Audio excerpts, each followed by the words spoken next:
Bali, ang tamang pagpapakain daw sa tiyan is ganito. Ayan. Sasabikin muna natin siya para tumapang. Ayan. Para paglaki niya, mag-glass bite na siya. Tapos aggressive. Ayan, nakita niyo. Titignan niya na yung pagkain. Hindi yung basta bigay lang ng bigay. Kailangan daw gagalitin muna siya para maging alisto siya. Yun ang pag-groom sa sa tiyana. Ibang-iba sa pag-groom sa flower horn. Hindi lang pala to basta pinapakain. Kala ko dati, pakain mo lang ng pakain eh. Hindi pala. Meron palang goal na dapat gawin. Yun nga is yung mapana mo siya. Mapag-glass bite mo siya pag malaki na siya. Kasi maganda rin tignan yung para siyang nakakatakot. Nakakangit-ngit siya. Pag ginanamig kamay mo, talagang kikak parang gusto niya kagatin yung kamay mo. Pero sa lamig lang nababite niya. Kaya tinawag ng glass bite. Ganun pala. So ito, first pellet.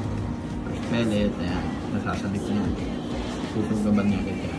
Huwag natin. Dito, dito. Come here, come here. Huwag natin dito. Ayan. Oh, grabe. Sinugaban agad, oh. Tumatango-tango siya habang umuwi. First pellet. Ayan. Yan daw ang tamang pagsanay ng mga tiyana. Kaya ititrain natin to si Golden Tiyanak.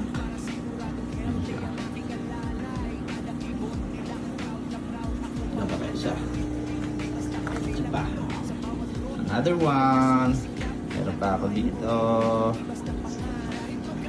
Churut. Galit. Yan.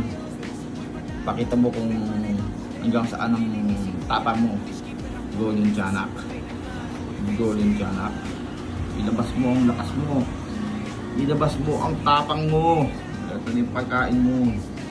Oh, galit na siya, oh. Galit na. Oh, hinamang na niya. Alam niya saan dadrop, oh. Uy. Ayun, ayun. Lumubog. Bakit lumubog yun? Lumulubog pa lang pele. Lumubog siya, oh. Isa pa, isa pa. Isa pa. Lumubog eh. Yan, agapan. Agapan pa na to, ha? Ayun, agapan niya. Tumutang naman. Bakit yung isa lumubog? Ayun na lumubog. Kainin mo na lang yun mamaya, ha? Bali, 3 pellet na siya. Gawin natin 4. Sige, gawin natin 4. So, ito. Ang 4 na pellet. Oh, ito. Ayaw mo na? Pa, isa pa. Come here. Here. Medyo tututukin natin yung salamin para makakasaya. Ito na, hamangan mo, ha. Yan. Boom. Nice. Ganun ang pagpapakain sa tiyana. Alright.